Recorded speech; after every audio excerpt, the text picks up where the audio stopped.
نور نوی فرح. شما تو اینستاگرام سرچ کنید اصلا نور رو بزنید به فارسی نمیاد. این حداقل من بگم خیلی از من پیدا که اصلا قضیه یاس کیه، یاسمین کیه، رو به پهلوی چیه. من به من نه شما مهمترین. ببینید ما با یک خانواده ببینید ما با یک خانواده نه شما مهمترین. ببینید ما با یک خانواده نه شما مهمترین. ببینید ما با یک خانواده نه شما مهمترین. ببینید ما با یک خانواده بدون شخصیت تحصیل نکرده دانشگاه ندیده تنبل می‌باشیم. نه شما مهمترین.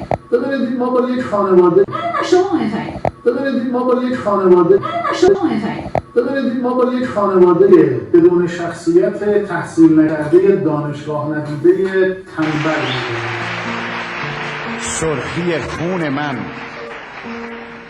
سپیدی طلوع سحر به پرچمت نشسته ایران ایران.